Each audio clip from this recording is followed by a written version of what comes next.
Hello, my dear unknown friends. I'm Ignatus Amicus, and welcome back to the channel. If this is your first time coming here, welcome. Happy to see you all.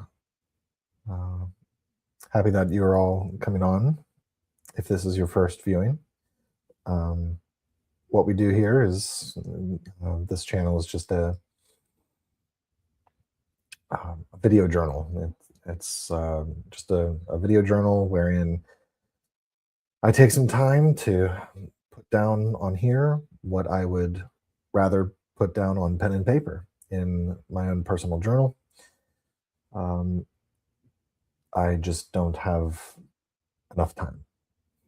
I don't have enough time in the day to do serious pen and paper journaling like I really want to. With that being said, I am constantly on a journey to figure out how I might be able to accommodate that and to change up my routine. Slow discernment is necessary. Prudent discernment is necessary so that I don't burn myself out or anything. Christina Marie, welcome back.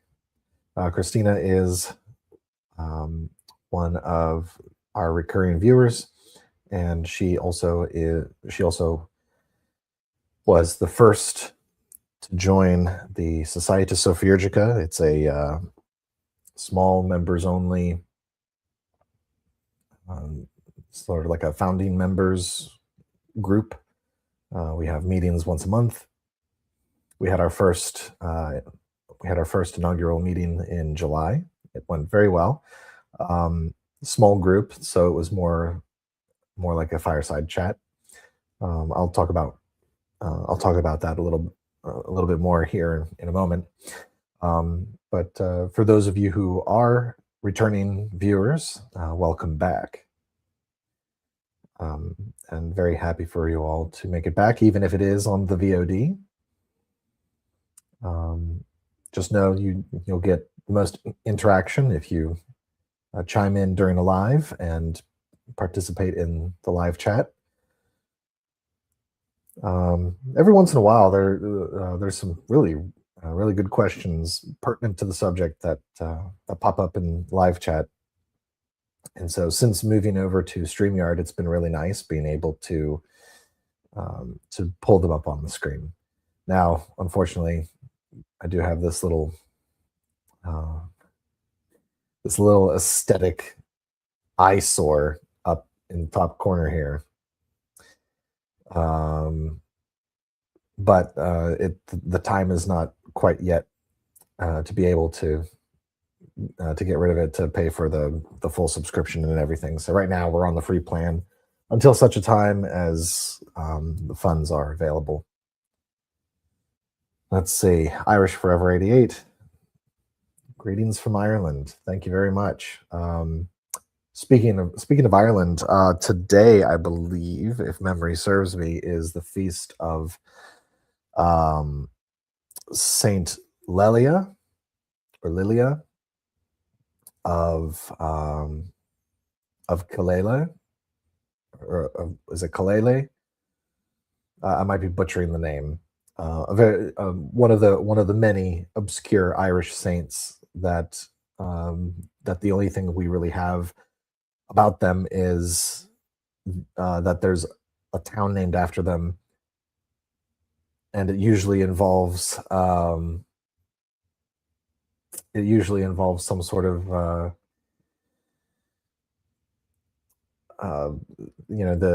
the saints and the obscure Irish saints in question usually establish something, usually a church or a community of religious or what have you, which I understand is her contribution, although she does happen to have a holy well associated with her, according to the daily devotional I listen to, which, for those who do not know, and hopefully don't really mind so much, My family and I, we attend the SSPX. We live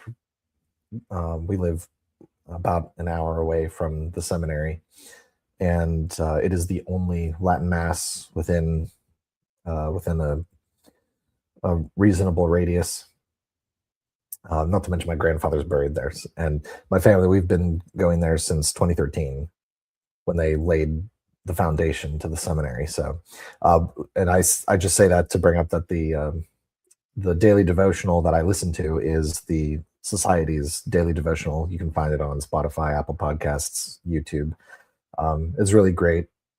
They do a decent job. You get a brief little thing about the saint of the day. They recite the collect for that mass for the day, and then just some brief meditations, brief little news in the church, or news about the podcast, news about the society, or what have you. And then at the end, they close it out with a thought from Archbishop Lefebvre. It's really nice. Most of the episodes only run about no more than 15 minutes, and it follows the 62 calendar. And so usually, if they have covered a saint who's typically associated with the feast day or what have you, like today is typically the feast of Saint Clare of Assisi, but the guy who does the podcast thought that Clare's feast was yesterday. So yesterday we got Saint Clare of Assisi, and so today he decided he was going to do an obscure Irish saint, which he says he likes to do. So let's see. Got to follow up. Close enough. I'm losing my faith completely, but can't fully let go. Oh, well, it's my prayers are for you, Irish forever. I've been I myself had already gone through. I've already gone through my my near loss of faith myself.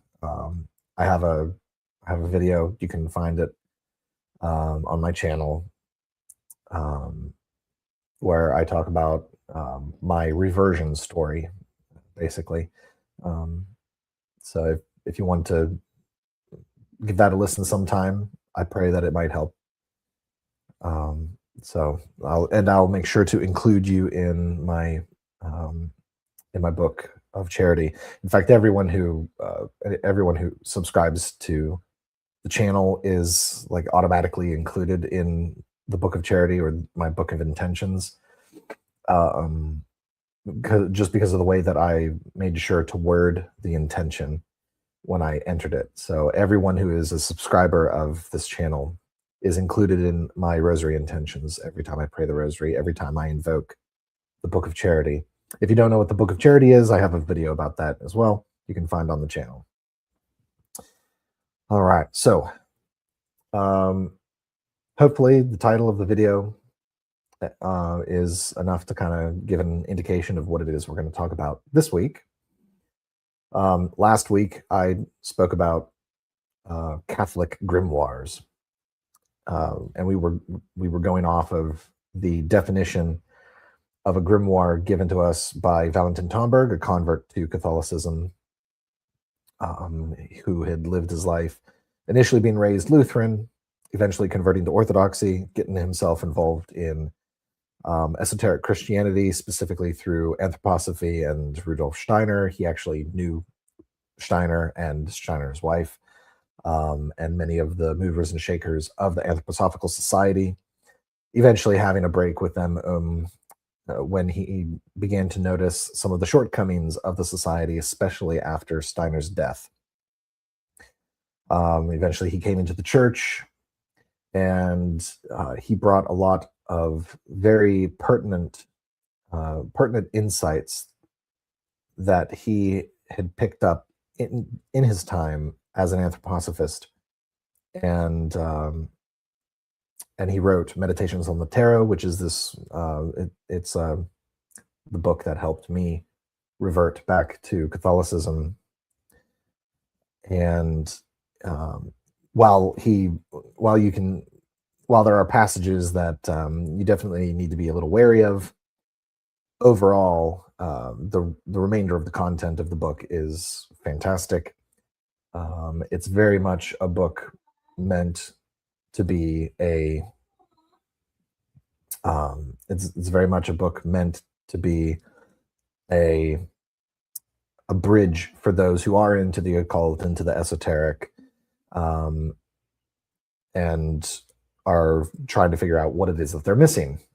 And so he explains what that is, and he helps anyone who is esoterically or occultly minded, to kind of work out where that impulse comes from and where best the impulse is directed towards, which ultimately is salvation of your soul,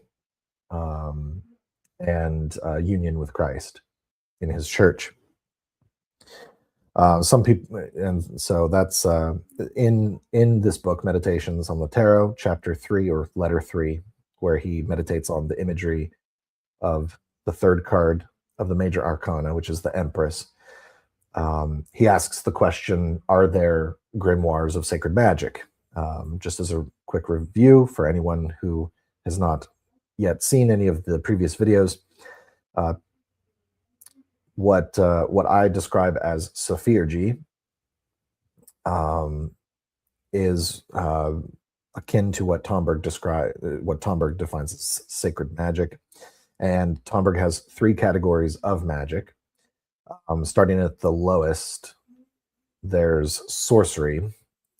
Then you have personal or arbitrary magic, and then you have sacred magic.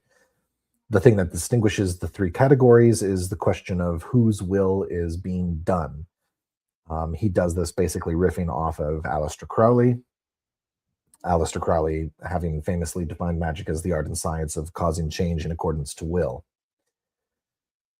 Even though Tomberg himself, as I've pointed out elsewhere, doesn't really name drop Crowley when he goes to define magic. In fact, he quotes a bunch of other occultists and esotericists for his purposes in defining it. So, but with these 3 categories, it's a question of whose will is being done, going off of the Crowleyan, riffing off the Crowleyan definition.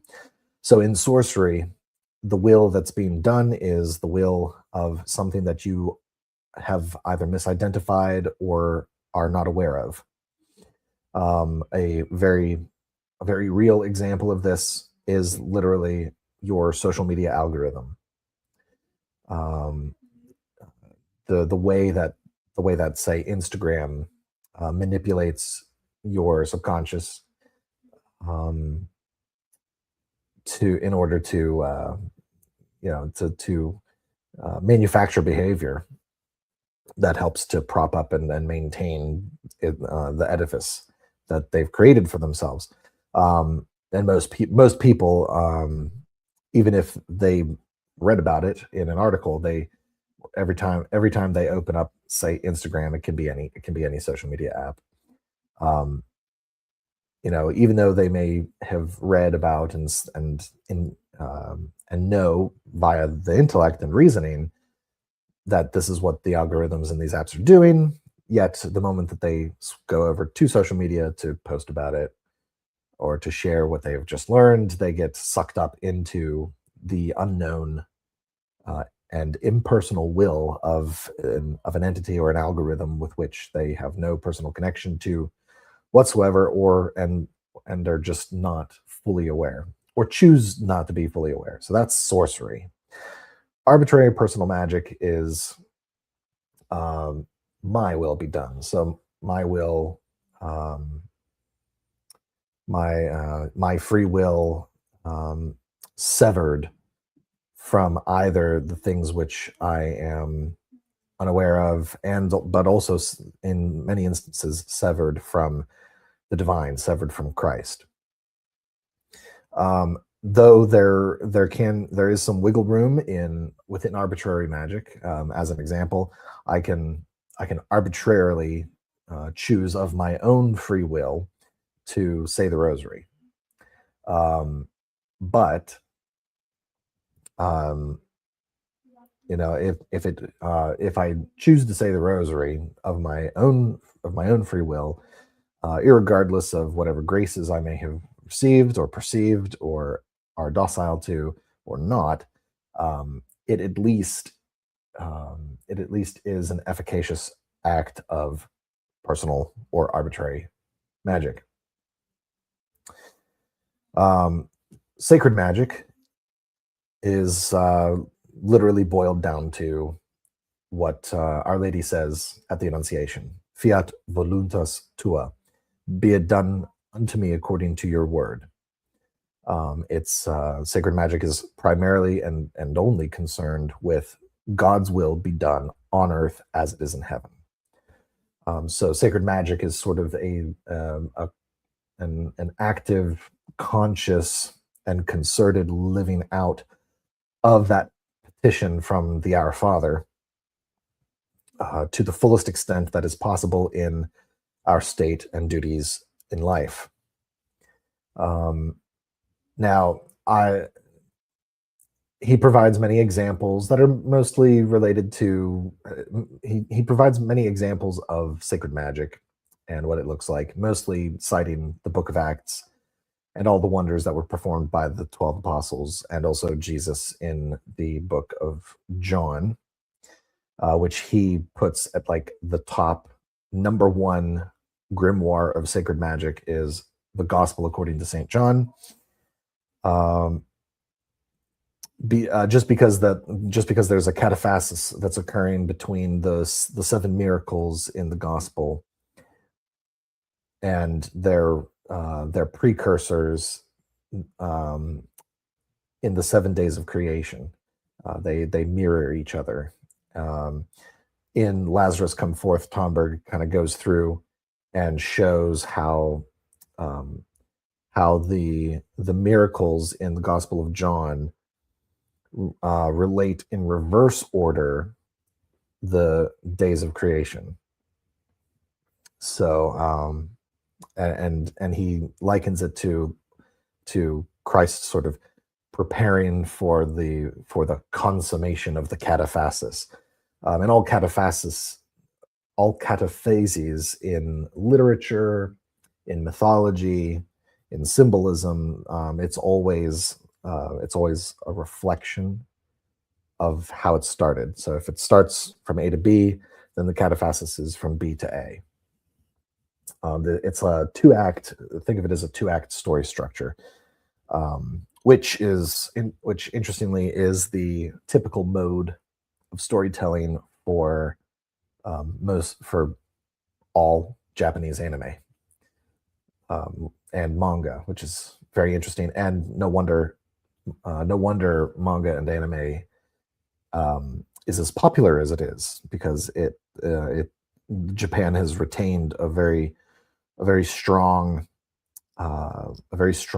tradition of this cataphatic style of storytelling in all of their literature. And in the West, we've got caught up in Aristotle's 3-act or 4-act structure, as well as the symbolic or the archetypical hero's journey from Joseph Campbell, who was a Catholic, by the way. I haven't yet made that deep dive. I am aware of the hero's journey meta narrative and how it plays out across different cultures and everything. But there have been some arguments that even the hero's journey possesses inherently a cataphatic structure. But anyhow, so that's all what Tomberg means when he's talking about magic. He's talking about the art and science of change in accordance to will, and then the question is whose will. The safest, obviously, is sacred magic, and it includes everything from attending Mass on Sundays to making the sign of the cross on the foreheads of your children, with holy water, sprinkling things with holy water, blessing your food, um, blessing your car before you go on the road, invoking the saints, all of the normal everyday things that you're supposed to do or that you ought to do, um, to avail yourself of the graces available to you, in the Catholic life is like the bare minimum of sacred magic. Um, then there's another aspect of sacred magic which he briefly touches upon, but doesn't go into too much detail. Um, where you bring in elements of natural philosophy, natural magic. Um, what the medievals understood by natural magic versus what us post-Cartesian, post-Protestant revolt moderns would think of natural magic as. And then there's the thaumaturgical element of it, that where it is still possible, as alluded to by Tomberg, and as I am convinced of, that there's also a very that there's this element of thaumaturgy present within sacred magic. And that, but for myself, I find that thaumaturgy runs a gamut. It's somewhat of a spectrum. Um, at the lowest end of the spectrum, you have, say, for example, like you can refer to this. There's a live stream I did where I shared personal a personal encounter where I actually had an opportunity via providence and cooperation with grace to be the one to conditionally baptize someone, and it made all of this sacred magic Sophiurgy stuff very clear, very apparent to me, more so than anything that I have read. So it was really edifying to actually experience what I believe I've been shown to be the very basic level, very basic, fundamental Sophiurgical practice, of sacred magic, which is, at everything has to be geared towards the salvation of souls. And in the realm of thaumaturgy, the bare minimum is conditional baptism. As long as you have been given permission, I would say, if you have been given permission by your pastor to conditionally baptize someone, if certain criteria is met, which they will determine for you, and which is how I went about this particular episode. That is the bare minimum example of Sophiurgy in real life. All right, and then of course at the very opposite end of the spectrum, you have just full blown miracles, miraculous things, whether it's levitation, bilocation, transportation, telepathy, clairvoyance, and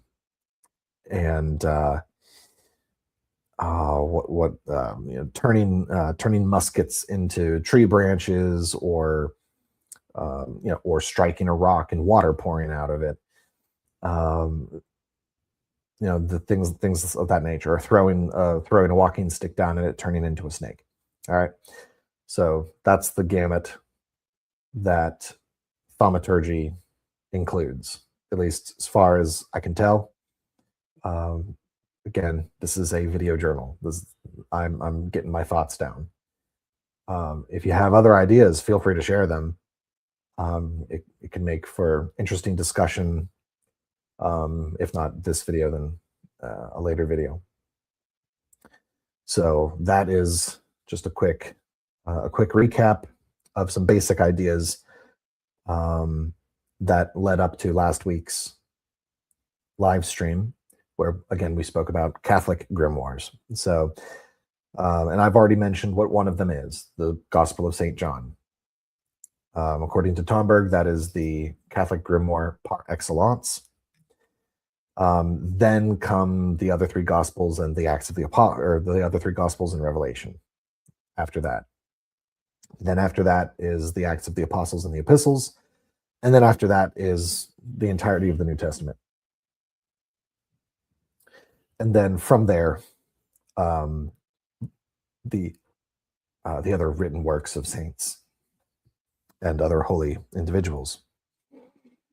So those are what he describes as encompassing the grimoires of sacred magic, and he defines a grimoire basically as just an armory or a collection of arms and implements with which a magician, regardless of which category, makes use of. So for a sacred magician, the categories are for a sacred magician or a Sophiurgist, it is scripture, the writings of the saints, prayer manuals, prayer collections, and things of that sort. That are those are the grimoires. Those are that is the collection of the arms and implements used in sacred magic. Other things he includes are obviously things like the rosary, holy water, all of the sacramentals of the church. He also includes the liturgy, as the liturgy is included in the arms and implements. So this week, what I wanted to do is I wanted to kind of go into what some of I wanted to do a quick little deep dive into one genre of Catholic grimoires. And by genre, what I mean is, if we're going to go through the list that Tomberg provides of Catholic grimoires, then we the category that we're going to speak about today falls somewhere after all the books of Scripture. Dave Tsunami has a good question that I think is worth bringing up. So Dave Tsunami says, interestingly, he meaning Tomberg, includes the Emerald Tablet, doesn't he? Yes. In fact, in the same paragraph that he's dropping the books of the Bible in the order of priority and importance, at the very end of this paragraph, after he mentions the liturgy, he mentions the Emerald Tablet. One of the reasons why he does so is not only because he is coming from a background having been in esoteric circles in Europe during the early 20th century, but it was translated into Latin by Saint Albert the Great, and a lot of Albert the Great's commentaries on Aristotle, natural philosophy, and natural magic. It all follows the logic that is laid out in the Emerald Tablet, though what makes the Emerald Tablet particularly special is that it speaks of it speaks of of natural processes it couches it in poetic language, and that's not insignificant, because it's within poetic rhetoric, within poetry, poetry is a method of speaking with symbols, and it incorporates what I call the Catholic Ethea, the sight according to the whole, Catholic, uh, the Catholic perception of reality, from the top down. Um, I also call it the hermeneutic of the Holy Cross.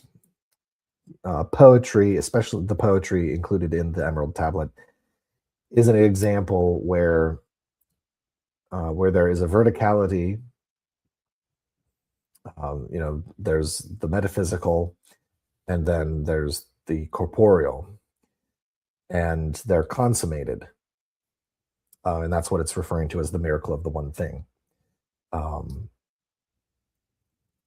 and now I cannot recall if there's any commentary of Saint Albert on the contents of the Emerald Tablet.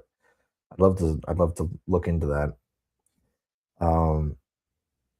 Because later on in medieval history, we have Jean of Rupesquissa, um, who famously mapped out the 7 processes of alchemy. He mapped it out and showed how it relates and follows the seven major events in the Passion of Christ, and how alchemy is the preaching of the gospel to creation, which in doing so is basically sublimating creation and restoring it or instaurating it in Christ, resting it from the hands of Satan and reorienting it, the matter in question, to God. So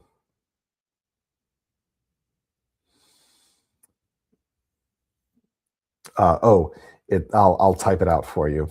I'll put it in chat. So it's Jean de Rupesquissa.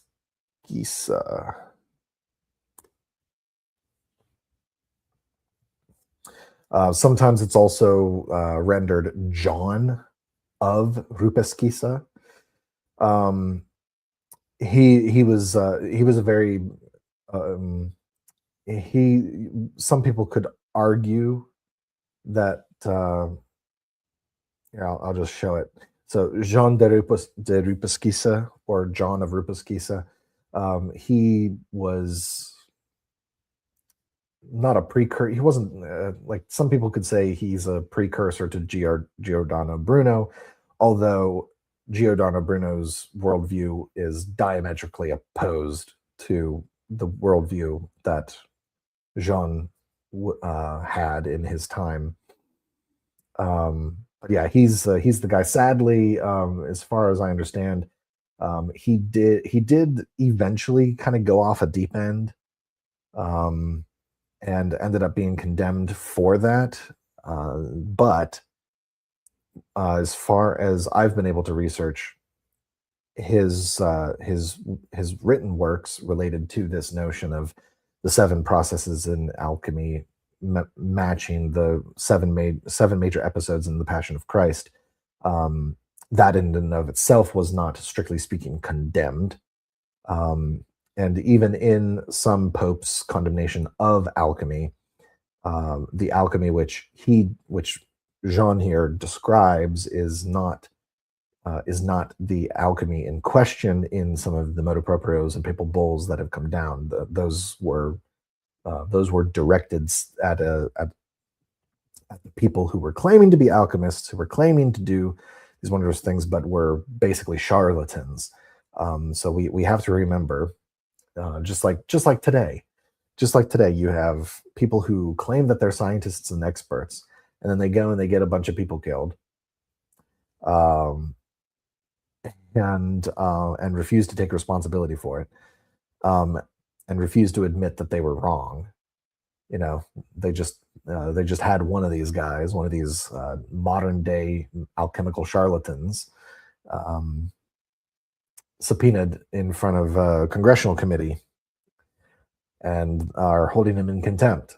So don't need to name drop anybody, or the algorithm. But yeah. So that to answer the question about the emerald tablet, that just a long way of answering that question concerning the emerald tablet. All right, enough repetition. So let's real quick before we dive into the main subject for tonight. I just want to remind everybody that this channel and everything that I do is viewer supported.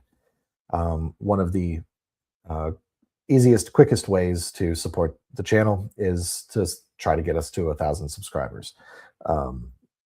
We are currently sitting at 937 subscribers. Actually, one of the most recent subscribers to the YouTube channel has been a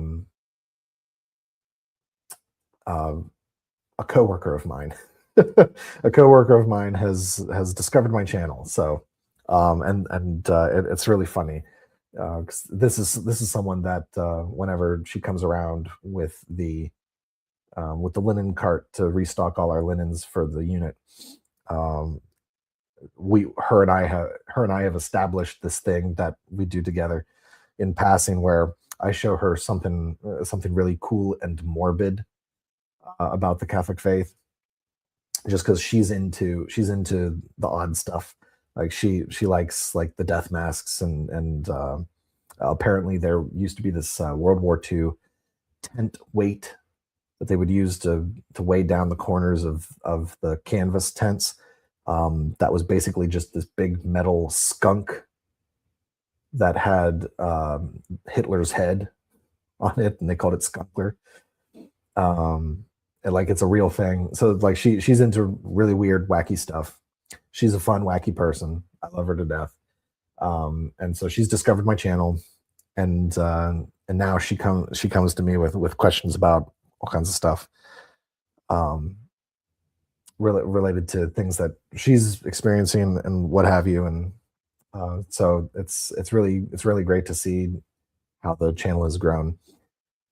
So if you for those of you who don't know, if we make it to 1,000 subscribers, I will do a Ask Me Anything. And by anything, I literally mean anything. So if you have a bunch of random questions that you've been dying to ask me live on YouTube, make sure you write them down. I don't know when we'll make it to 1,000, but if you want to get us there, so you can do so that we can do an AMA, make sure you like, share, and subscribe. Hit the bell notification icon, especially the share part. If you want us to get to 1,000, please share these videos, especially if it brings good fruit to you and you think it'll bring good fruit to others. The other way that you can support the channel is by going over to Buy Me a Coffee. Link is in the description below. The reason there's a Buy Me a Coffee is because not everybody wants to pay a monthly fee to support their favorite creators, and I get that. The economy, the way it is, it's rough here in the U.S. right now, and there's no signs of it getting better, as far as I can tell. So, if you're only able to pitch a few shekels my way, the Buy Me a Coffee is the way to do it. Just make sure you do not do a monthly contribution on the Buy Me a Coffee. If you're interested in doing a monthly, the best way to do that is over at my Substack. So this is the Substack. So it is called the Sophiurgist, Journal for the Catholic Wisdom Worker. This publication is dedicated to sharing and collating the things that I've talked about in my videos across the 4 years that I've been running the channel, in a mode that is written to kind of help coalesce these ideas, make them a little more concrete, hopefully flesh them out a little bit better. And it's a way to really test the metal of some of the arguments and ideas. So far, there's been no large pushback or anything, but then again, it's still a small publication on Substack. I'm not pulling any like huge numbers or anything. Um, so the this here is our latest, the latest essay, Dua Corda ut Unum. It is meditations on microchimerism and its implications for the Catholic faith, specifically centering around, not centering around, but the showing the importance of the way biology reflects the spiritual reality, which I think is an important theme that we need to restore in our everyday Catholic parlance and conversation, because of some things that are coming down the pipeline, and so that we can help to rehabilitate all the good and fruitful aspects of the medieval mindset and the medieval cosmology that lent towards the miraculous. So all very important stuff. There's also audio versions of everything. I've started uploading the audio versions of these live streams that you can listen to for free. But to support, there's the other than the buy me a coffee, you can also come over to the Substack and support me there. You can subscribe for free. Even if you aren't subscribed, you can still read all of the essays as they come out. But if you are interested in contributing on a more consistent basis, and you find that the content that I provide and the writing I provide is valuable and fruitful for your life and hopefully the lives of others, you can join as a monthly or annual member. It's $5 a month or $50 a year. Doing that gets you access to audio editions narrated by yours truly, no pesky AI voice bot or voice clone narrating to you while you're doing chores. Everything that I use to record the audio editions is right over there, that side of the room. I've got everything that I use to record. I'm trying to increase the quality of everything that I do here, both the live stream and also the audio editions. So if you want to help in increasing the production value, so that everything looks a little more presentable than it currently is, this is one of the ways that you can do that. In addition to the audio editions, you also gain access to personal correspondence. So if you subscribe at the Substack as a monthly or annual member, I will send you personally in chat on Substack the address to the P.O. box. So if you had any burning questions that you think you need to flesh out a little bit better, take that pen, get that paper, write it down. If you have a typewriter, type it out on the typewriter. The idea is that this personal correspondence is analog. In this age, with AI ever increasing and people relying on it to write even just simple emails that they really should still be writing themselves, even if it is menial. I think it's really important for us to have an outlet for analog correspondence. And so if you would like to participate in this analog correspondence revival, while also contributing to what we're doing here, and to talk with me via snail mail about all the different subjects we cover here, this is a good way to do it. Also, at the end of the year, or at the start of next year, you'll get a print edition of all of the essays from the previous year. So beginning of 2027, you'll receive a print edition of all of the essays from 2026. The other major way that you can support, that I mentioned earlier, is you can become a founding member by joining the Societas Sophiurgica for as little as $50 a year, up to $150 a year. It's up to you. You can choose where in that spectrum you want to contribute. But as little as $50 a year, you can join the Societas Sophiurgica, You can become the Medici to my Ficino. By doing so, you become a substantial patron. You help to fund the work that's done at this publication. So whenever I'm not doing these live streams, I am researching.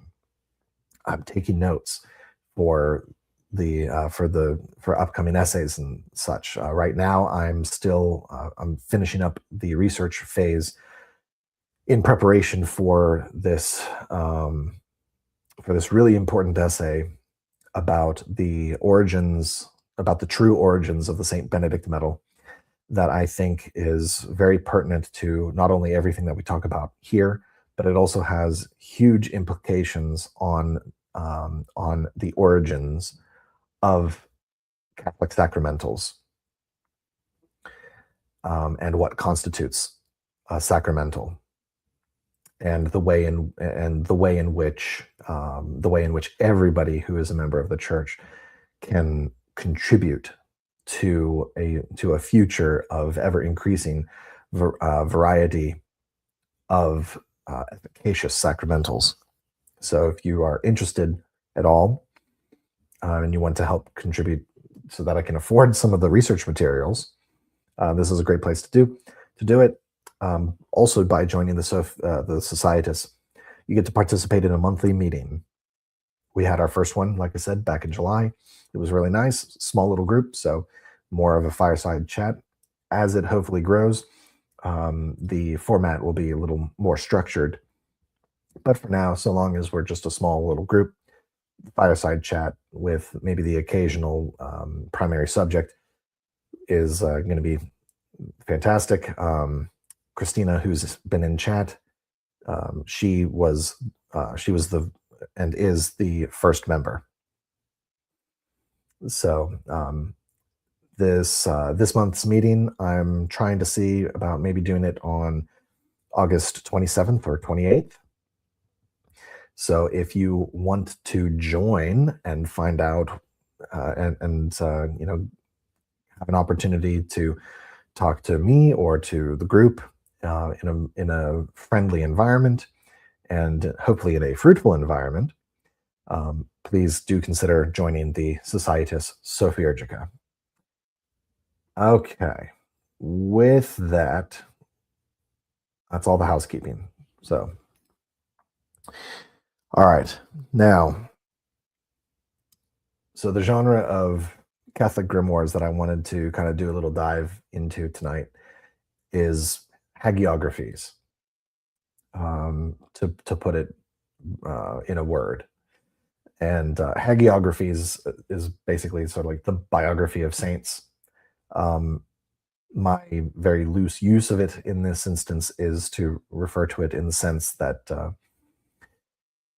not only in the lives of the saints do we learn about the individuals in question and their contributions to the body of Christ, and the ways in which they lived their virtues and their holiness to a heroic degree. But as a Sophiurgist, we learn from the lives of the saints. There's a lot we can learn. We can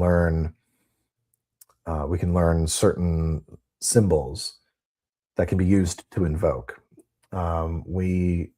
And to help draw the mind, and to help liberate the mind from whatever negative habits we might be suffering from. Also, from the lives of the saints, we can derive our praxis, our more external praxis. Classic example is Saint Benedict. So in the life of Saint Benedict, we're related an episode where his monks have grown upset with the austerity of the life that they're currently living. And so rather than just leaving, they decide that they want to poison Saint Benedict. So they poison his wine. And as the story is related, Saint Benedict, who made it a habit of making the sign of the cross over the things that he ate and drank, He makes the sign of the cross over his chalice. And the moment he says amen, this black crow flies in through the window, knocks the chalice over, and then a snake comes out of the corner of the room, licks the poisoned wine on the floor, and then curls up, rolls over, and dies. And that this is the way in which Benedict comes to realize that his monks just tried to kill him, just tried to poison him. And so we can take, for example, making the sign of the cross over food and drink. If you are living a life of, if you're striving for a life of holiness, and you're doing your utmost best, and you are in cooperation with the graces given to you to the best of your ability, and you go to approach food or drink, and you make the sign of the cross over it with enough faith and devotion, don't be surprised if it's not good to eat, that something happens to your plate or to your cup. All right. That would be an example of the on the lower end of the thaumaturgical spectrum.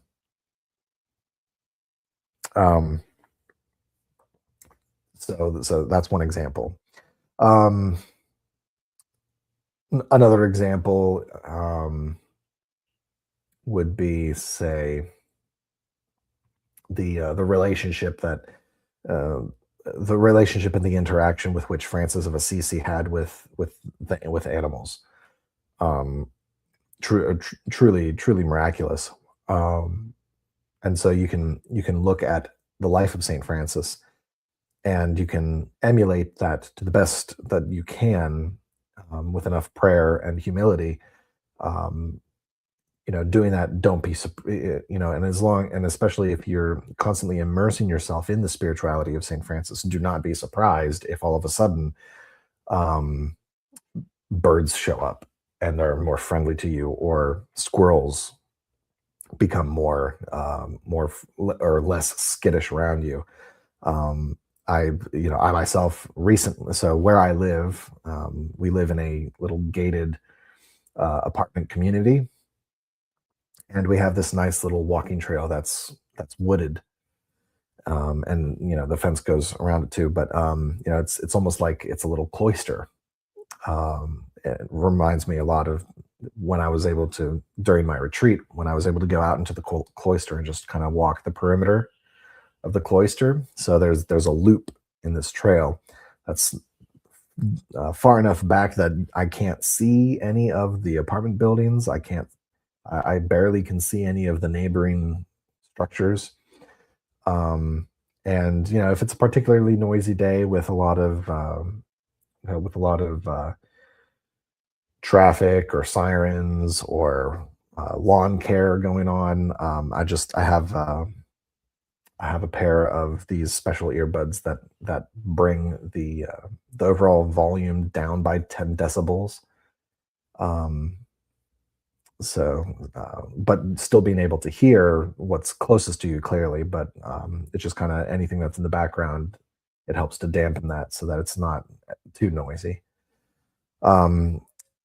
And there have been a number of occasions while I'm going and doing my walking meditation for about 30 minutes to an hour in this loop.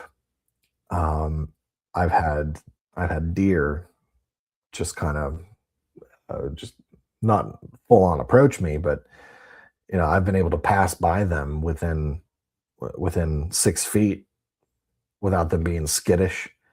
All of the squirrels in this little grove would, initially were really skittish, but after a few days of going and doing these prayerful meditations from the practical meditation book that I've showcased in previous live streams, and like any animal that I would encounter, I would just make the sign of the cross over them, because as humans, at a bare minimum, we have dominion over creation,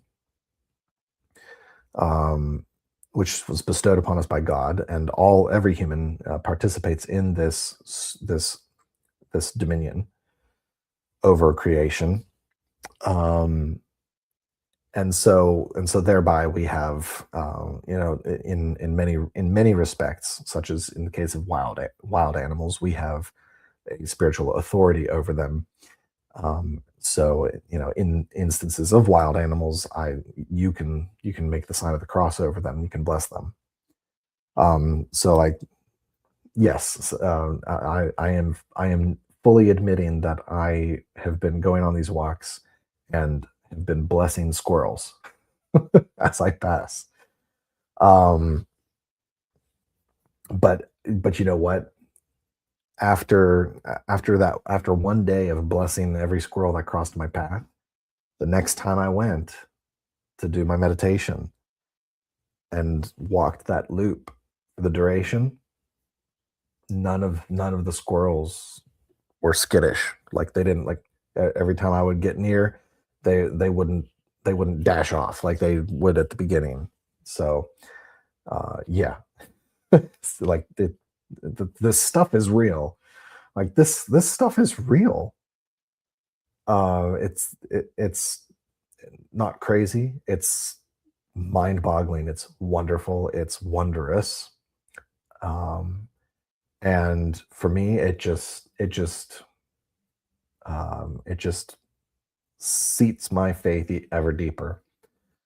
Um, which is again, which is should be one of the effects. If it's something that is edifying to your faith and does not throw you into any kind of error that would put you outside the church automatically, there's no reason not to do it if you are docile to holy inspiration, which we all should be praying for in the morning to our guardian angel. Um, I don't have the copy with me, but if you don't have a copy, please, please try to get your hands on a copy of Christian Warfare. There are so many good prayers to the angels in there. There's fantastic devotions to Our Lady. It's got a very thorough and very edifying morning and evening prayer routine. The prayers in there are just great. It's like you start from the top, from the very top with God, the unity of God, work your way to the Trinity, and then from the Trinity, you just work your way through the court of heaven until you get to your patron saints and the souls in purgatory. And it's like it's the same for the morning and evening prayer. It's fantastic. Um, I do slot in a different prayer to the guardian angel that I find to be more robust, more thorough than the little children's jingle that we teach everybody. So, but yeah, highly recommend Christian Warfare just generally. Yes, it's published by Angelus Press, which is basically the publishing arm of the Society of St. Pius X. So, but you know what? The way the world is right now, there's nothing in that book that isn't Catholic. Um, so, regardless of what you may think of the society, there's nothing in that book that isn't Catholic.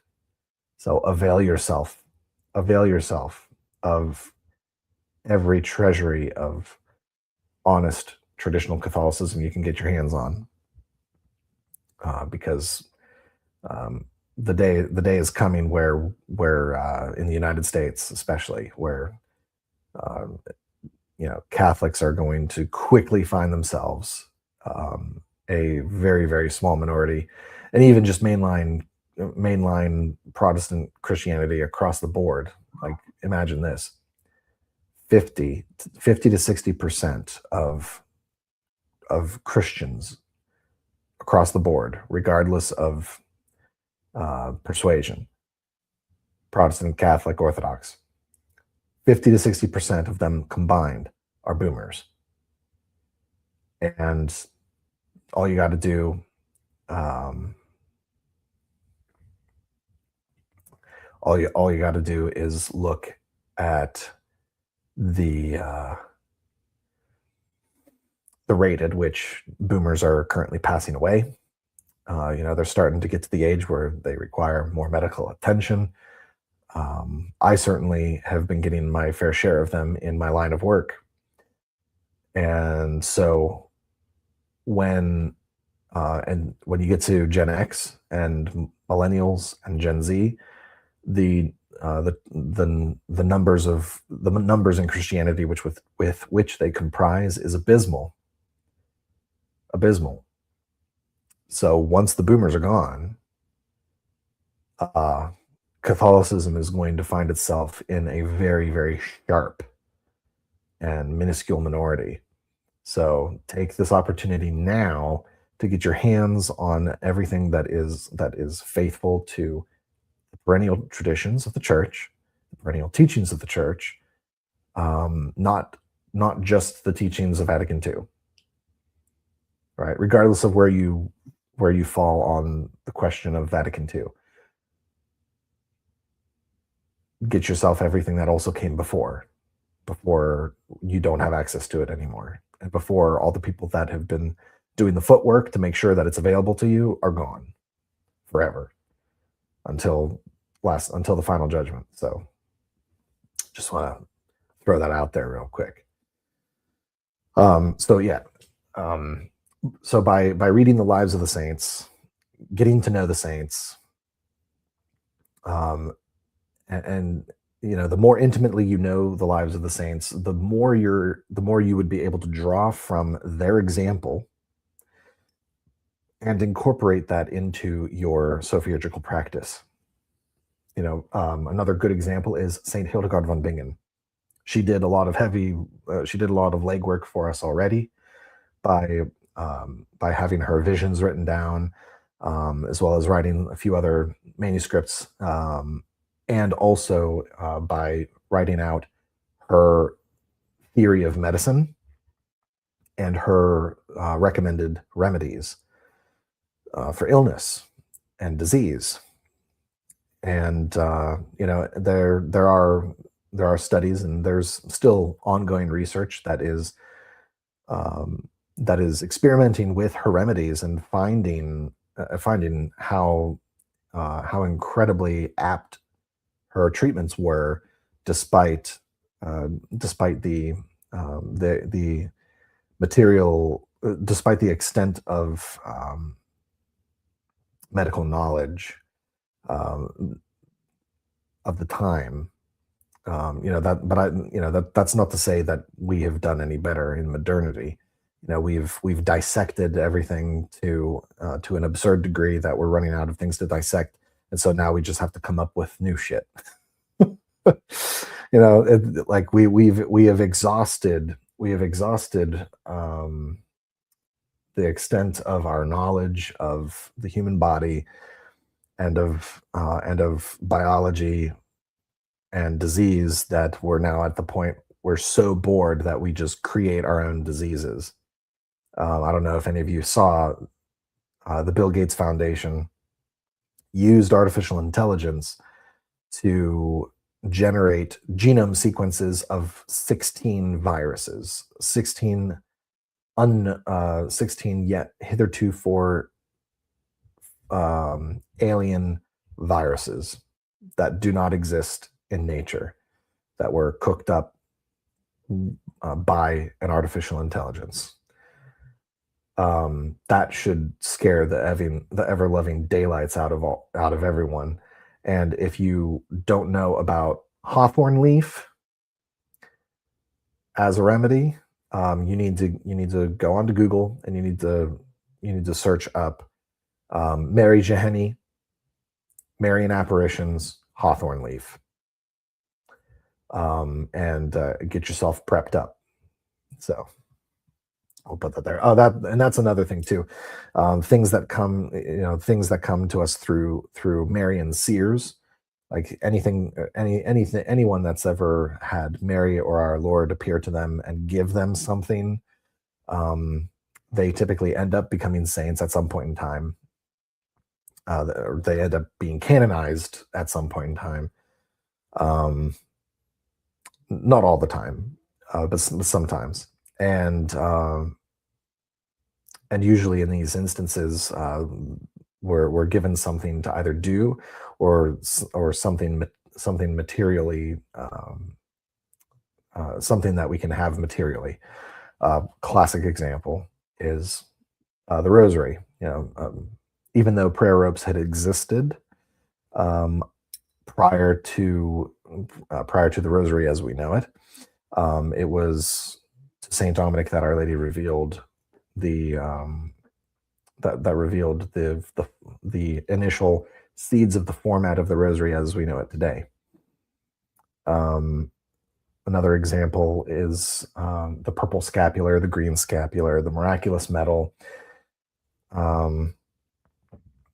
So there's that. So what are some ways that we can come to get to know the saints? If we are baptized and we are members of the church, we're members of the one mystical body of Christ, which includes a whole host of souls who have lived their life on earth, who are now in heaven, and they can plead our case to the King in the court of the King. So one of the principal ways with which you get to know the saints is finding yourself a compendium of their lives. The classic is Butler's Lives of the Saints. This edition, I don't know if it's still in print anymore. My biggest suggestion would be, do make sure to get yourself an unabridged copy. There's a few editions of Butler's Lives out there that is heavily abridged. That also follows the new calendar. I would highly recommend finding an older edition, an older unabridged edition that follows at least the 62 calendar, if not the pre-55 calendar. And then, of course, you just if you go that far back, you do have to kind of make some accommodations for some recent canonizations, at least some recent canonizations that make sense in terms of whether or not it helps further the preservation of the faith. This edition was published by P.J. Kennedy and Sons in New York in 1956. So it might not have some of the saints that have been canonized since that date. With that being said, it's actually pretty thorough. Some days have multiple saints, so you'll have an opportunity to not just learn about one saint, but you'll learn about a whole bunch of others. For example, here coming up in August, later, next week we have the feast of Saint Bernard of Clairvaux coming up, August 20th. So there's what an entry looks like. Given that he's a pretty influential saint, he's got what, 6 pages of text, probably 0.9. I think it's 9 pitch text, so fairly small. But yeah, get yourself a copy of Butler's Lives of the Saints, unabridged, following the 62 calendar or earlier, preferably. The reason that you want it to be an older liturgical calendar is because the liturgical calendar before the liturgical reforms was far more attuned to also matching in a subtle way the cycles of the seasons and of nature, which is a very holistic, like that. That's an incredibly holistic approach that the church once had. Since the reforms, they've completely cut off the liturgical cycle from its marriage to the natural cycles. And to be honest, if you're aspiring to be an honest to goodness and integral Sophiurgist, like if you if you're serious about it, then you need to be thinking holistically. Again, you need to be seeing things according to the whole. You have to have Catholic sight, Catholic perception, and you can't get that if you are excluding natural cycles. So that's the main reason to go for an older liturgical calendar.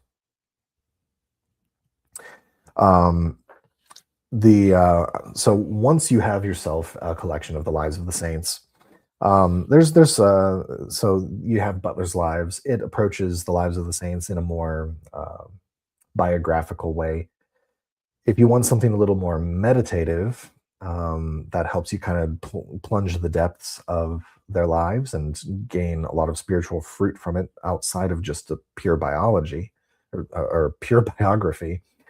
Dom Prosper Garanger's The Liturgical Year is invaluable.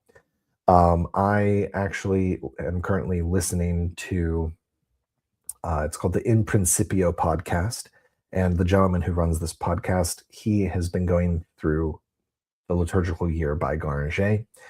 And so sometimes after listening to the SSPX Daily Devotional, I'll listen to the In Principio podcast edition of the Saint of the Day from the Liturgical Year book. It's like 15 volumes, which I don't have the funds right now to get myself a physical copy of, but I do intend to in the future. And one of the nice things about Garanger's approach to the liturgical cycle is not only is he providing biographical details of the saints, but he's incorporating a more thorough meditation on the spiritual fruits and the symbolism, the way in which the hand of providence has played out in their lives, in the lives of those saints, and forward even after they have attained their eternal reward, and also the way in which their feast day relates to the greater the seasonal cycle of the Sundays in the church. Very very invaluable, very insightful. He writes beautifully. Even though, as you all will come to see here, when I publish the Benedict Medal essay, sometimes Garanger is less scholarly and more interested in the piety. But sometimes the piety is applied more strongly than it should be when clarity and truthfulness are paramount. But for the purposes of coming to understand the lives of the saints and how they ought to affect and apply to our lives, Garanger's Liturgical Year is a great addition to coming to become more intimate with the saints. And this is one of the things that we really should be doing at base as Catholics. We really ought to be getting to know the saints, especially the saints we have the most affinity for. And it's also true for the Sophiurgist. However, for a Sophiurgist, I would say that there's probably a handful of saints that we really should kind of laser focus in on and have devotion to, and that we should study. So, for example, like I've already said, Hildegard von Bingen, she's up there. If you want to be a Sophiurgist, if you're convinced sacred magic is real, which it is, even if you want to call it something different, that's fine. You have to have a devotion to Saint Hildegard von Bingen. You also have to have especially for those who are coming from a deeper esoteric and occult background into the church, and there's certain aspects that of occultism or esotericism that they've just never been able to shake, because they may have recognized something that was true that had been corrupted in it.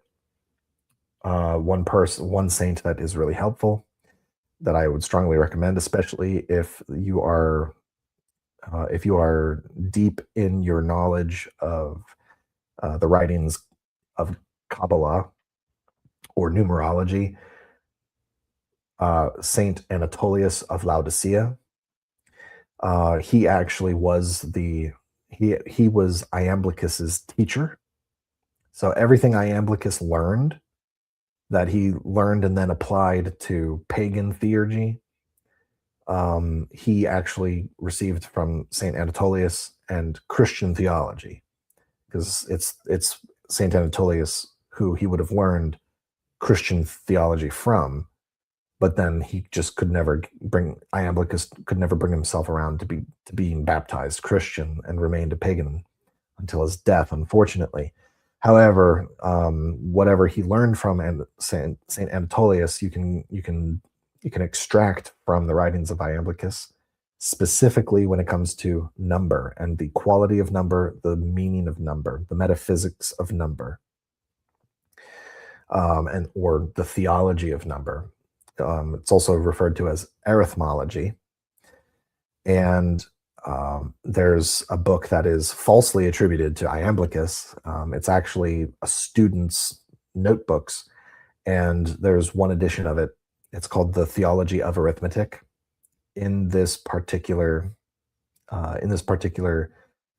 translation of this student's lecture notes, the editor and translator has done us a great service in putting a name as a heading over sections that correspond to the teachings that come from the name in the heading. And in this book, the majority of the lecture notes are almost carbon copies of the writings of Saint Anatolius of Laodicea. So if you want to have a truly Christian approach to the deeper meanings of number, the deeper applications of number, and the theology and with which numbers and arithmetic help to enumerate, pardon the pun, Saint Anatolius of Laodicea is who you want to go for.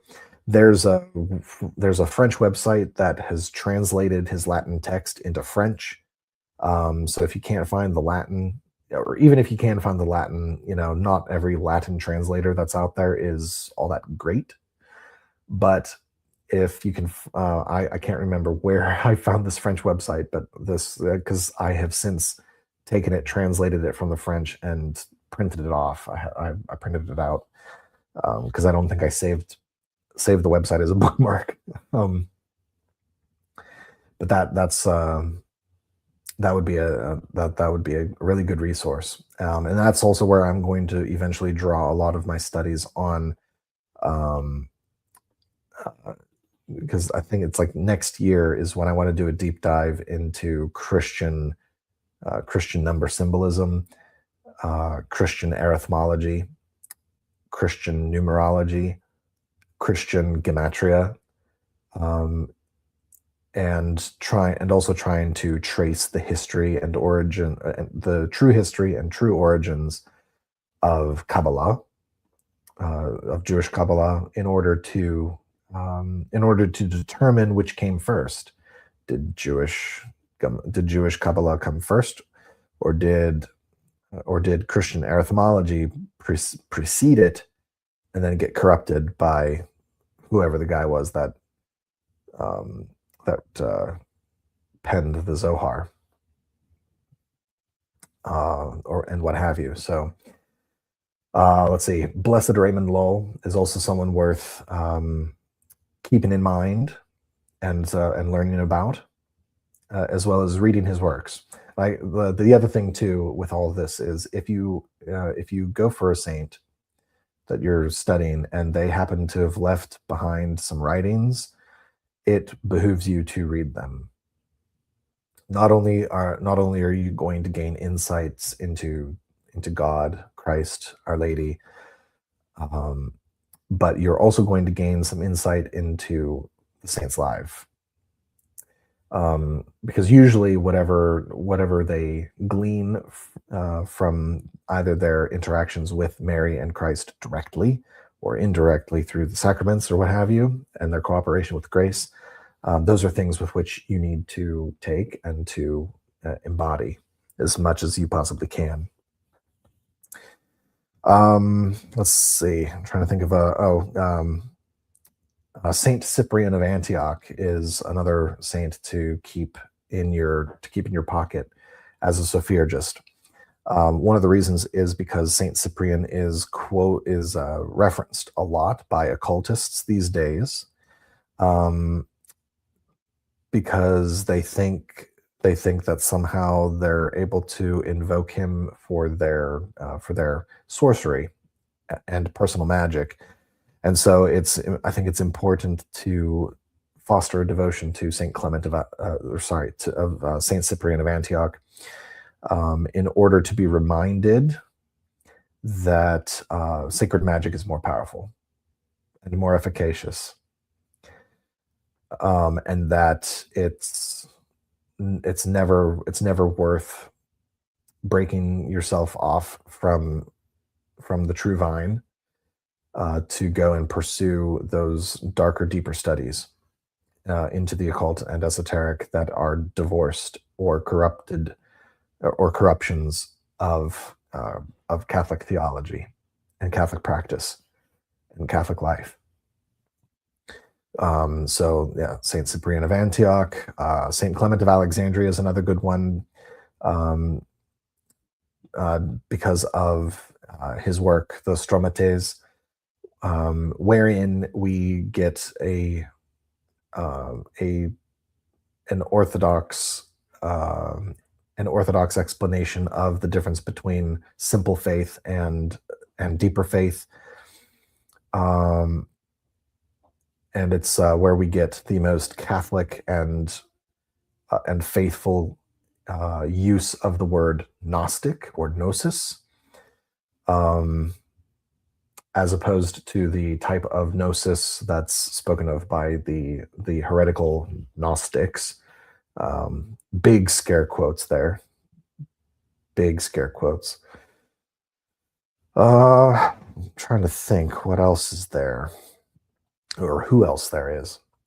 There's also, Saint Bernard of Clairvaux, Saint Francis of Assisi, Saint Teresa of Avila, Saint John of the Cross. All of these are saints that I frequently invoke at the end of my rosary, because I find that they all have tremendous bearing to the pursuit of Sophiurgy, or towards the pursuit of Sophiurgy. So I would encourage you all, if you need to rewind so you can jot all these names down. And so, and with that, once you have that list, go through Butler's Lives, learn about these people. If they've written anything, read what they've written, learn about them, come to know them. The more that you know them, the more affinity you're going to have with them, and the more efficacious your invocation of them is going to be when you go to do your rosary or any other sophiurgical operation of any kind. One of the main major ways with which people often deal with the saints is by invoking them for specific purposes. We call purposes, or for their specific patronages.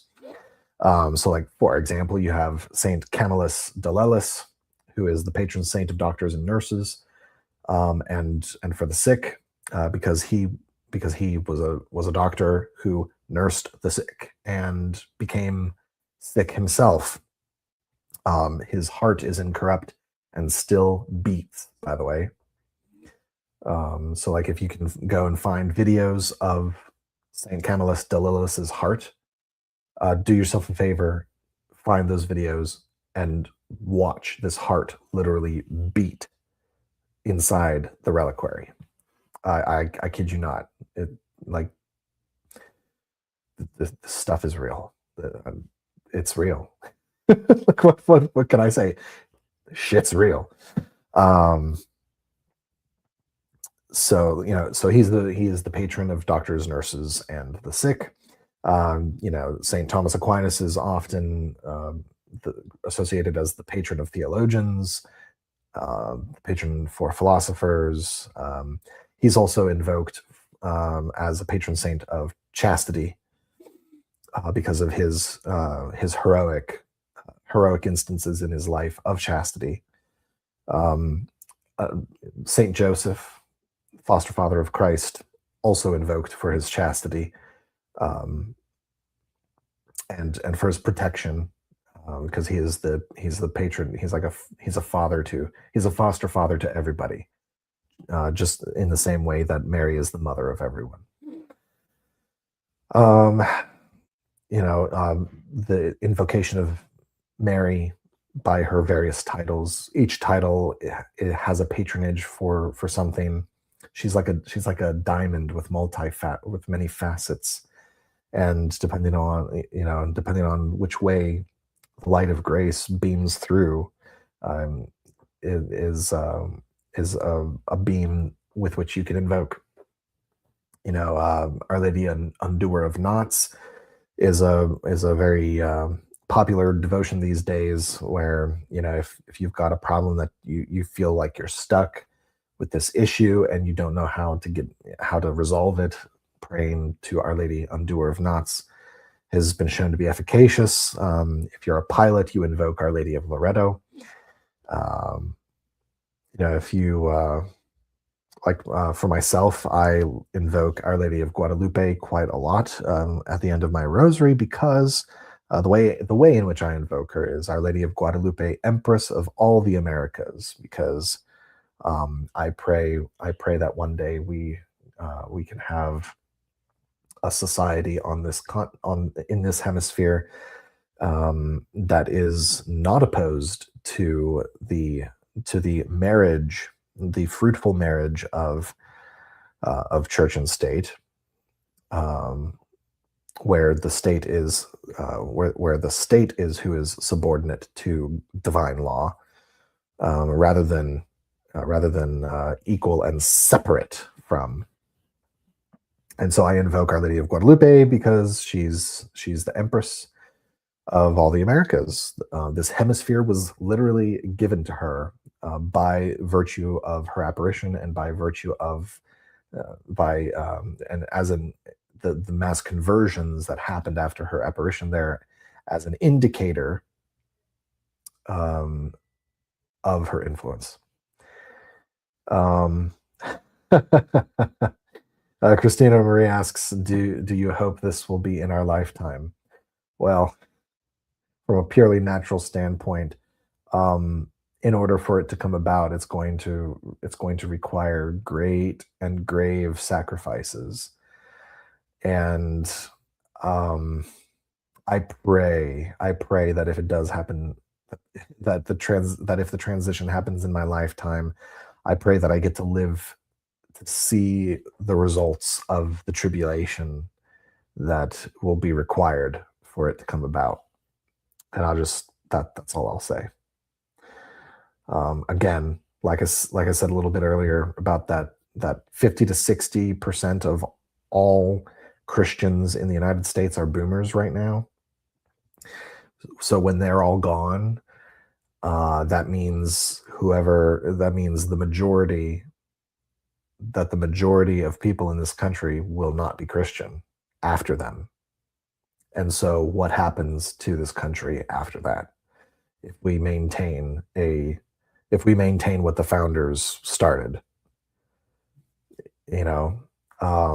I am not convinced by the argument that the Constitution is some crypto Thomistic Catholic document.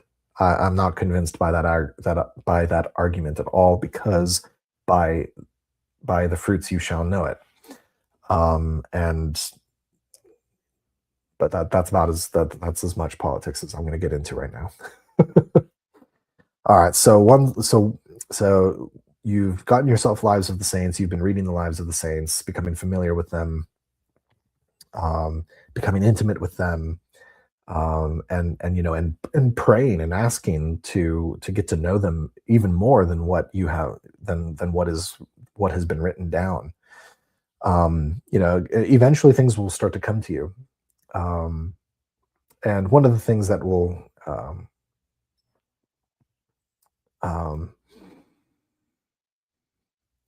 the the gosh, how to put it, so you can ask you can ask for the graces to know more intimately the saints, um, that you either have an affinity to or who are your patrons. Um, and so sometimes things may come to you, um, that are congruent with their biography, with their hagiography, that you hopefully have become familiar with, to be able to compare whatever comes to you off of. You can't just go off of whatever direct revelation or holy inspiration, as I prefer to call it, that you receive, because not all of it's going to be true. So you just have to make sure that whatever does come to you out of nowhere, you test it, right? Always discern the spirit. Don't just accept it wholesale. And you have to compare it against scripture, tradition, and those with experience, whether it's other saints, whether it's against the biography of the saint, or whether it's against the discernment of someone who has spiritual authority over you, such as your pastor or a spiritual director or what have you.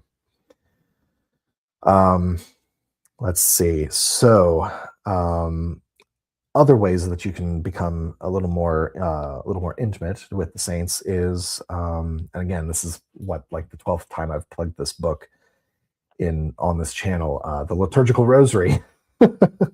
Surprise, surprise. Um, the This book gives you an opportunity. Um, so as an example, you're reading about the saints' lives, you're getting to know them a little bit more. Then, when you come to the liturgical rosary, you can go to, let's say, just as an example, we'll just go, there we go, Saint Camillus de Lellis, someone that we just referred to. All right. So his feast was July 18th, right? There's his entry of Rosary Mysteries for that day. If you have become familiar enough with his life, when you go to pray the Rosary on his feast day with these meditations, um, keeping the saint's life in mind and then juxtaposing it with the mystery of the Rosary. And, a simple question you can ask is, what aspect or part of the saint's life corresponds to what's happening in the mystery? So, whether it's the Annunciation, Visitation, Nativity, or the scourging, the crowning with thorns, carrying of the cross, the Assumption of Our Lady, the coronation of Our Lady. You can, it's like these, it's like the Ars Combinatoria that we get from Giordano Bruno, one of his few positive contributions to the world, is his expansion of Raymond Lull's memory techniques. So you have like these rotating discs, and on the one disc you have the saints, they're the lives of the saints, and the other you have the 15 mysteries of the Rosary. So you look at the different scenes from the life of the saint, and you kind of can meditate on how the mystery relates to their life, and then, of course, how it relates to your own. And some of the insights that come from this, whether it's coming to fully grasp the the depth of what it is that these saints did at these important moments in their life, like that's invaluable. That's incredibly invaluable.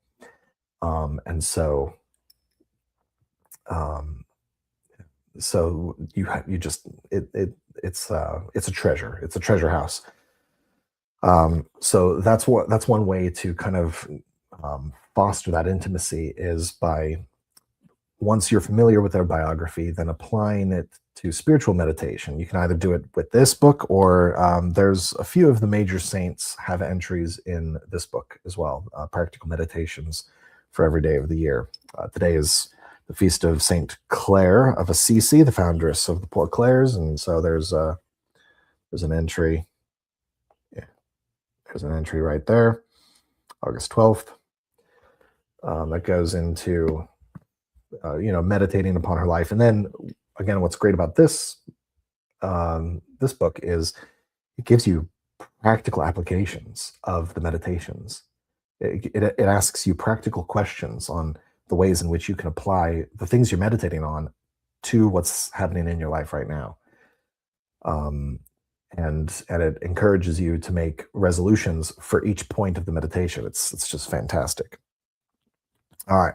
So now we've gotten to a point where we've become familiar with the saints. I should mention one more way to become more intimate with the saints. If you're not yet confirmed, do not lightly choose a patron saint. Take the time to seriously consider who you want your confirmation patron saint to be. Because that's for life. And alongside that, find out, you should also look into, if you share a given name with a saint, you should be reading the lives of those saints with whom you share a name. So for my, we'll not dox myself here. But so if your name, say your name is Thomas, you should read the lives of St. Thomas the Apostle. You should read the lives of St. Thomas Becket.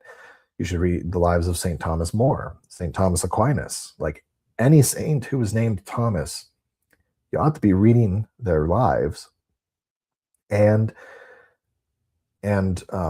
focusing on and incorporating the virtues of those saints you share a name with, who strike you the most. Like if you receive major consolations and signal graces surrounding your study of a certain saint that shares your given name, hold on to that. Add them to your list, add them as a patron. Develop a devotion to them. For me, I'm still kind of working through it, because my name is an incredibly common name, and it's such a common name that there's a whole bunch of saints that share that name. So someday I'll eventually land on one that I share a name with, that will really strike me.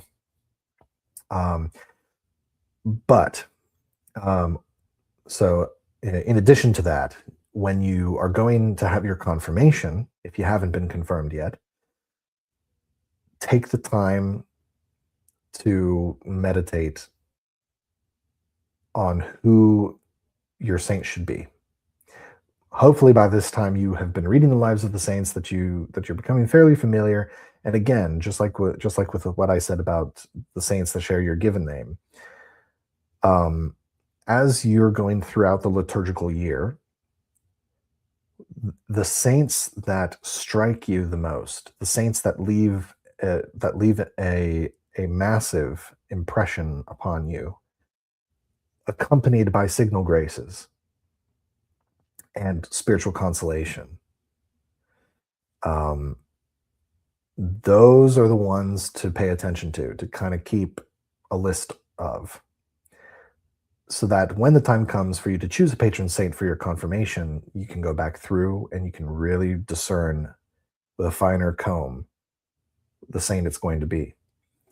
For myself, it ended up being Saint Alphonsus Liguori, and I forget actually, I'm not. I won't lie. One of the reasons why I ended up going for Saint Alphonsus Liguori was because um, one of my one of this was shortly after I was just about finished reading Meditations on the Tarot. I'd spent 2 years reading Meditations on the Tarot, so sacred magic and alchemy and all these things were fresh in my mind. And so it just came to me one day. I was like, wait,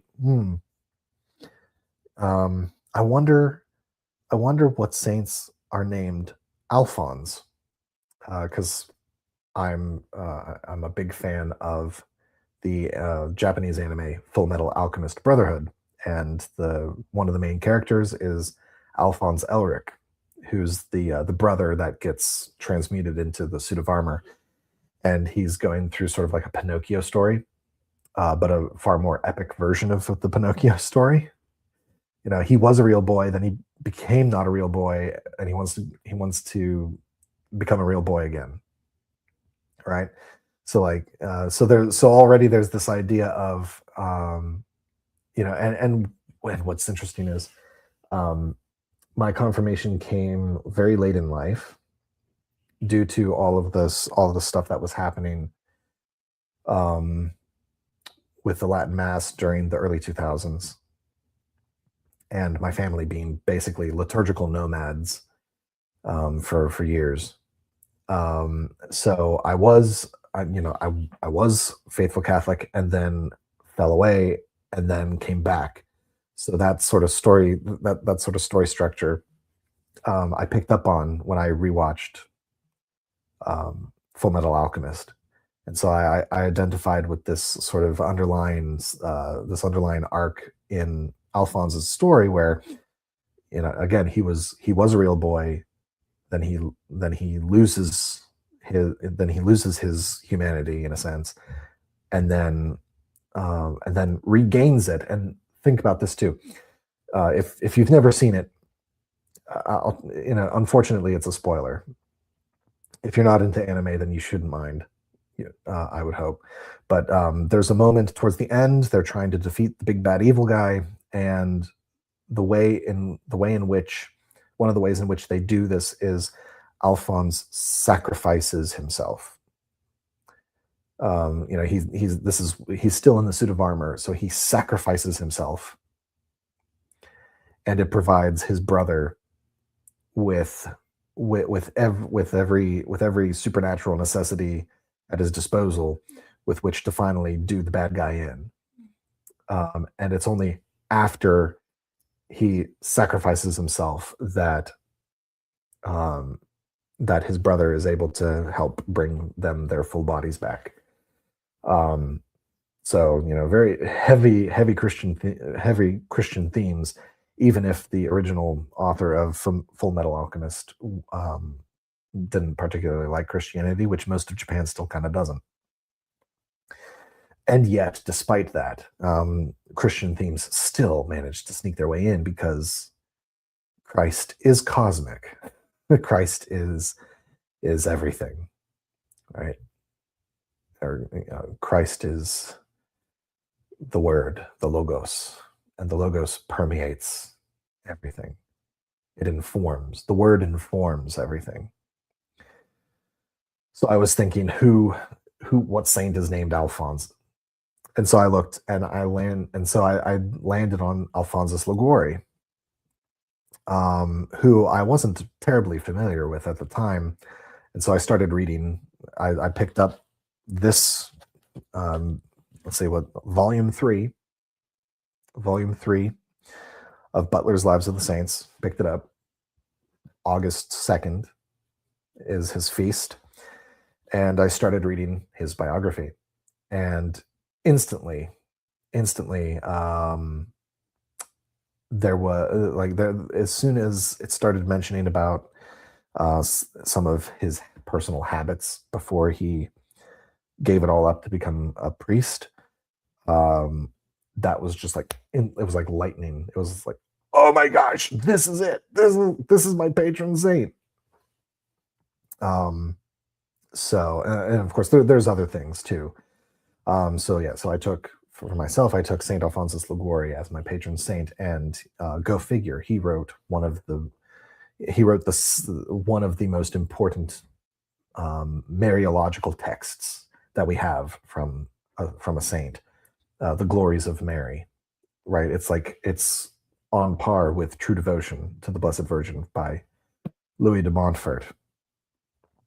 Um, and so yeah, um, so do take your time and be cognizant of the motions of the soul, the consolations of the soul, and the signal graces that come about whenever you're picking your patron saint for confirmation. So once you've become familiar with the saints and you've become intimate, one of the things that you'll learn about them is what they're the patron of. And there's various sources that you can find online and offline, digital and analog, that helps to list out what they're the patrons of. I don't have a copy of it with me here, but there's this nice little this pocket prayer book that you can find on Etsy. It's called the Immaculata Prayer Book. It actually has a section towards the back that has a list of a whole bunch of saints with their patronage, what they're the patron of, listed beside them in alphabetical order, I believe. So that's a great pocket version to have. This, oops, this book right here. This was one of my, I don't know what it is. Whenever I go book hunting secondhand, or like bargain hunting in a clearance bin, I always seem to come across these books that are like, oh, that's absolutely something that belongs in the library, or that's exactly what I like. I can, or like I'll come across something that's like, this book is going to be one that everything else is going to lead up to. I can't explain how I know that, but that's and so far it really has been the case that just about everything that I've acquired, pardon me, has all sort of led from one to the other. Um, and it's been really interesting.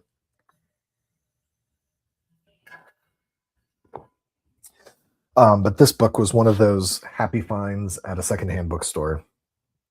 Um, it's called Heaven Help Us from Chartwell Books. It's a publisher I'm not familiar with, but this has 300 patron saints to call upon for every occasion. I'm like, wow! It's basically a Hagio apothecary. um, and the layout's pretty nice. It actually has across the top it has the patronage, and then underneath the saint. And there's a really nice the the table of contents is laid out by patronage in alphabetical order. So which is really nice. So like as soon as you open it up and you go to reference a certain passage, you're already looking for it by what it is that you need, by whatever the need is at the time. So like say for example, um, and maybe I should incorporate this into my practice. But I should be coming in here and looking up the patron saint of bloggers, which I can find on page 66. And who is the patron saint of bloggers?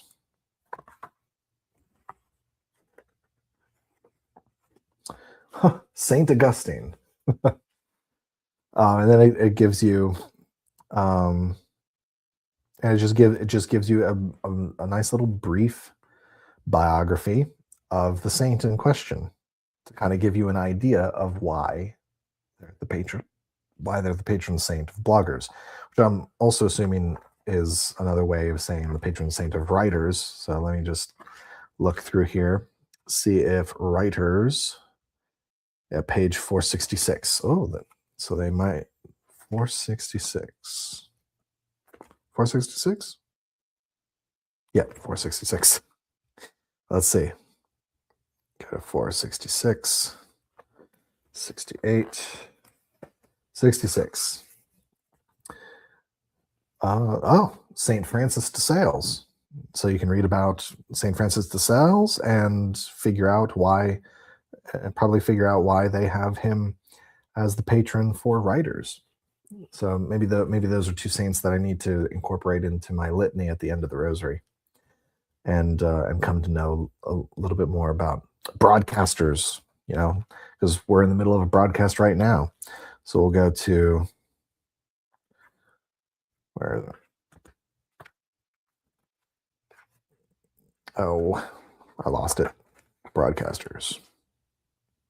Page 80. So we'll go to page 80. Saint Gabriel the Archangel. Yeah, that kind of makes sense. Yeah, because he broadcasts God's message, right?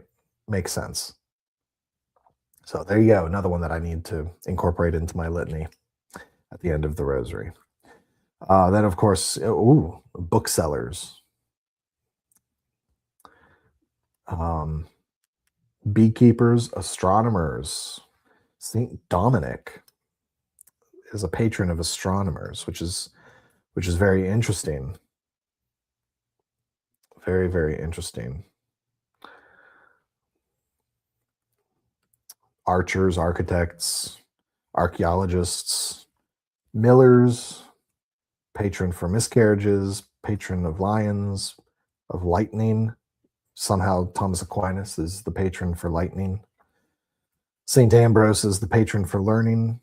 St. Lazarus for lepers. There's a patron for lace makers, St. John Francis Regis. Here you go. For for problems with your in-laws, St. Elizabeth of Hungary.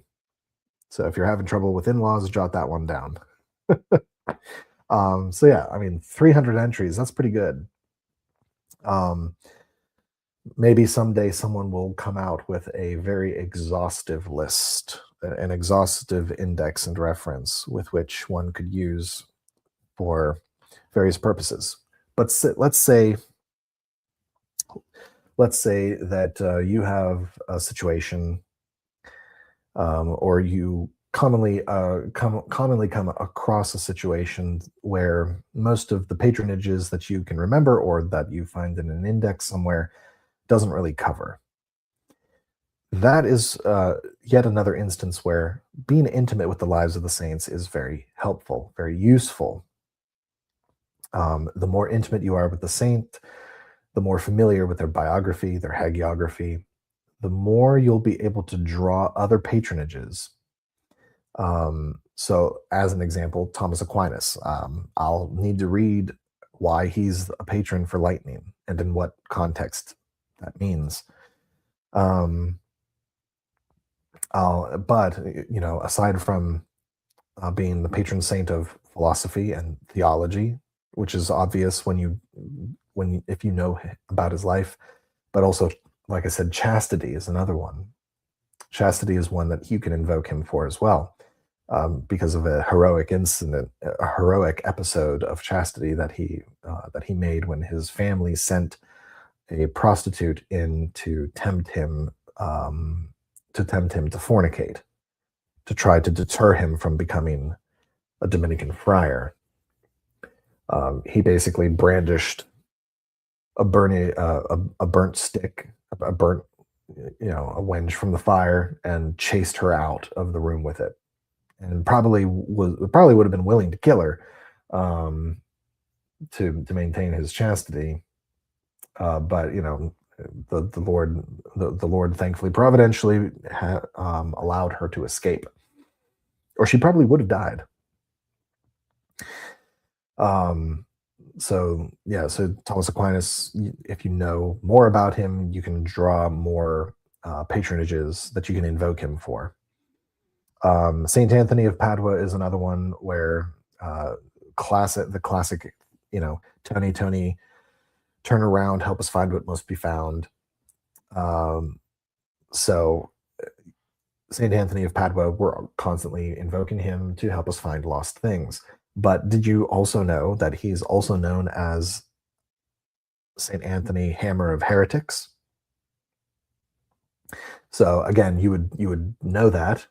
You would know that it was that you could invoke him for combating heresy and error, by learning more about his life and his contributions to the church. So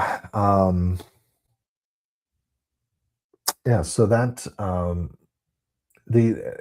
once you know all these patronages, and you've developed that relationship with the saints in question, they'll find instances for you. You won't have to go looking for you won't have to go looking for instances with which your sophiurgical services are needed. In the recent instance of that happened with me, that happened with a patient of mine, upon conversing with him and learning more about his story and his journey towards Catholicism, it became very apparent that that Our Lady's hand was in his life, despite everything wrong that he had done, to the point that he was dying from the consequences of his lack of moderation in the things he was doing in his life. So sometimes it won't be clear until hindsight occurs, but for sure, the court of heaven is able and willing, in the most charitable way, to assist us in our needs, both on the daily and as Sophiurgists. So my encouragement to you all is to make the necessary accommodations in your life, so that you carve out enough time to at least meditate on the lives of the saints for 5 to 10 minutes at the least. The ones that speak to you the most, dive deeper. That's something that has happened to me. There was some motions of the soul, some consolation, spiritual consolations that I received, along with some signal graces that became apparent in hindsight during my retreat in July, where I discerned that I need to start to foster a devotion to Saint Mary Magdalene. And so that's going to be something that I will be constantly working on, and need to constantly work on, for the remainder of my life. And I'm sure with time I will come to learn what that means. And so for you, the same can happen to you if you approach it honestly enough, with enough faith. You will be shown the direction. You'll be guided to who it is you need to come to know, to learn about, to become friends with, to become familiar with. The more familiar you are, the more you'll begin to see their hand at work in your lives, which is what what we want, and especially it's what we need if we are going to be serious about Sophiurgy. The court of heaven needs to be our primary, our primary means with which to obtain the graces necessary to bring about healing and liberation, and all of the benefits with which this practice affords souls of those still living and in need of God's help. It's not our help that they need. As a Sophiurgist, we have to remind ourselves that it's not us it's not us that are the ones coming to the aid of those either seeking our help or who arrive at our feet for our help. It's God's help. It's God's help that those people come into our lives for.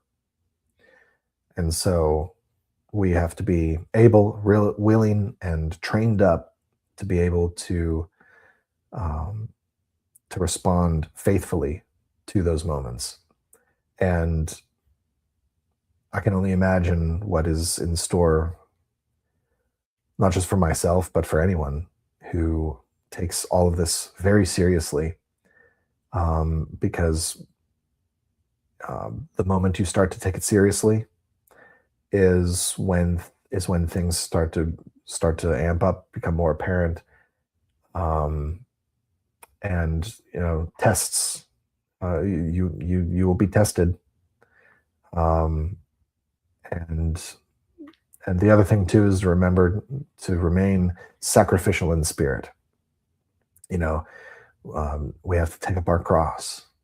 We have to take up all our crosses, every cross that we're given, and with every act of healing that one performs, there's a cross one has to take up. Sacrifice is inseparable from Sophiurgy. So make sure to keep yourself in the state of grace as best as you possibly can. Frequent the sacraments. Strive for a life of holiness. Become familiar with the saints, and the saints will come to your aid more readily. So until next week, my dear unknown friends, we will close with prayer. In nomine Patris et Filii Spiritus Sancti. Amen. Ave Maria, gratia plena Dominus tecum, benedicta tu in mulieribus et benedictus fructus ventris tui, Iesus. Sancta Maria, Mater Dei, ora pro nobis peccatoribus, nunc et in hora mortis nostrae. Amen. In nomine Patris et Filii Spiritus Sancti. Amen. Thank you all so much, my dear unknown friends, and God bless.